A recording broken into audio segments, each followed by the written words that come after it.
Hey there, comic book fans. I'm back from the comic shop again today. Pretty light week, only 4 comics.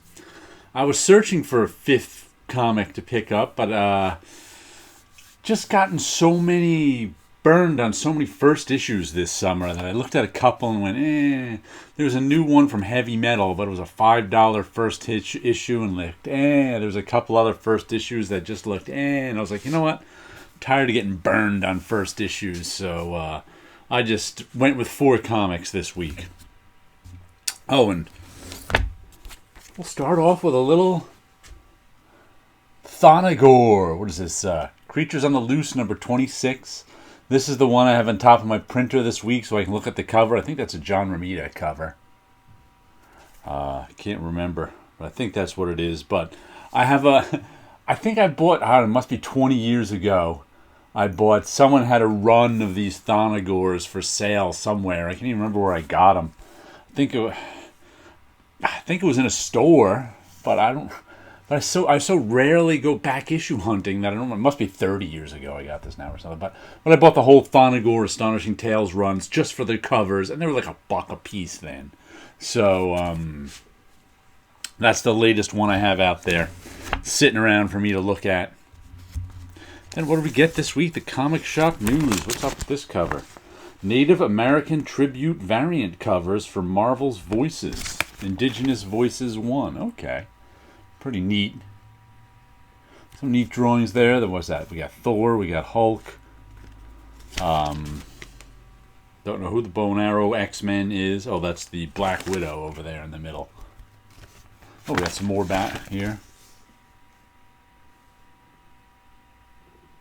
Pretty neat what we got there. Black Panther, Iron Man, and Spider-Man. I like those ones. I'm a big fan of ancient art. Mayas, Aztecs, Egyptians. It influenced my own art. We got more stuff in here of what's coming out. Eternals, fantastic. Looks like this is a Marvel one. Yeah, it looks like this is mostly a Marvel one. And the back page here, we got some U.S. Agent. We got some indie stuff. At least one. Resident Alien and Witcher. It's always fun to look through Comic Shop News and see what's new. What have I been reading lately? I finally finished Invincible Ultimate Collection Volume 9. For some reason, that's been sitting. There's only 10, 11, and 12 left, I think. So I only have 3 volumes on my shelf left to read. This is Volume 10, which I just pulled out. I was reading them a lot faster in the beginning. But maybe it's because I don't want it to end so soon. Because once I finish Volume 12, I got no more Invincible to read. But I just pulled that one down from the shelf to read. This is just the dust jacket, because I leave the dust jacket on the shelf and read the hardcover without the dust jacket. And then what did we get this week? Let us see. We have got Outcast, issue number 46 by Kirkman and Azazetto. This is ending at 48. It's funny. A friend of mine was just asking, "How is that?" He's like, "I bought it early, and after half a dozen issues, he kind of gave up on it." I'm like, "Still about the same. I enjoy it, but if you didn't like it with the first 6 issues, you might not like it now. Still, but I like it.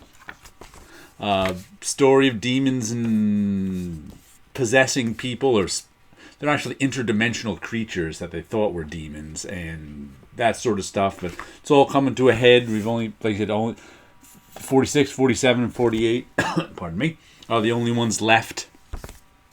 So we'll see how that one ends. Then we picked up a True Believers. This is a Neil Adams, the first Havoc. Neil Adams X-Men. I forget what issue X-Men this is. Let's flip. 58. It's right on the front. I think I have a reprint of this. The Neil Adams artwork looks really nice on this new printing. And yeah, they've had a lot of X-Men True Believers.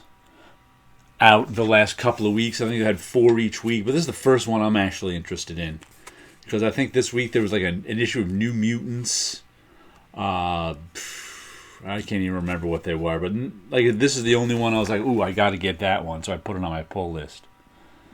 The rest were X. Because I only really like the X-Men. I don't know. I like from Paul Smith back. I'll buy all those X-Men in true believers form if necessarily, but anything after the Paul Smith X-Men, not for me. And then, what do we have here? Once in Future number 11. Our story of King Arthur coming back, and he's the bad guy. As our grandmother and her grandson try to fight the monsters, and this is Grendel from Beowulf just showed up, the monster from the poem. And he went to the grandmother's old age home and started killing people. So now we're going to have to see what happens with this one. But it's been a fun read. Kieran Gillen, Dan Mora, Tamara Bonvillain. So, good stuff. It's been, we're on issue 11 already. It's been going for a good year. Then the last thing we got this week was Big Girls, issue number 2. I'm just looking at the cover because when it's on my pull list, I really don't look at the covers when I pick them up. I'm busy looking at the covers of the stuff that's on the stands to see if there's anything. I was like, it's a pretty cool cover. I like that one. Little back cover thing, Big Girls. This is a story. It's a post-apocalyptic story, and the apocalypse was people were mutated into these giant monsters. And who destroyed the world. They destroyed all these cities. And here's what the giant monsters look like. But then some cities survived because for some reason, some women, when they just turned giant, but they didn't turn into monsters. And now they're fighting the giant monsters, trying to save civilization. So that's why it's called Big Girls. Because they're giant. They're, Attack of the 40-foot woman. And I think what happens is there was like a giant toddler in last issue that this one guy, the authorities had to kill because he was turning into a monster. He was already 20 feet tall, this toddler, and you could see him start turning into, and once they turn into monsters, they start destroying stuff. And there's some plot where there's some other group that's like on the giant monster side or something. I couldn't quite figure that out, but we'll see with issue 2. All right. Only those 4 issues. I feel a little disappointed only having 4, but I didn't want to spend another $5 on a comic I didn't like. We'll show you a little artwork. This is Dreams of Things 97. This is one I just inked. So I haven't color. I think, what did I ink? I was down to having none inked, and now I've got 1, 2, 3 inked. So now I can color these 3 up like this one with marker. But they'll go in my in the pile of to be colored. This one I think really needs color because it's got these black and white designs. There's a lot of shapes in there, as opposed to this one with all the eyes it'll look better with color, but it doesn't need color I think as much as this one does. So, some of them do, some of them don't. But this one will be fun to color. I'm not sure what color I'm going to make her dress, but it'll be bright and cheerful. I did a few little drawings just yesterday. I like the way this one came out. This is a recycled drawing. I think I used it for a painting once.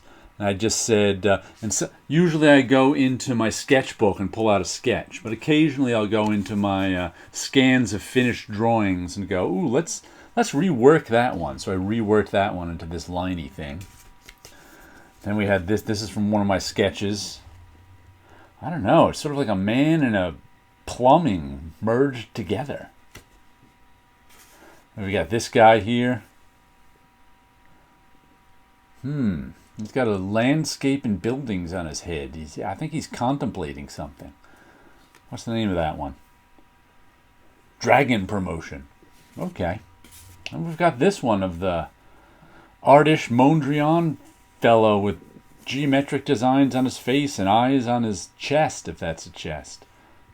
Usually I do these in 4s. I don't know why. I do a lot of things in 4s. But I'm also making them into cards. I started doing that. But that's got a long way to go. But anyway, there's a little art. There's some comic books.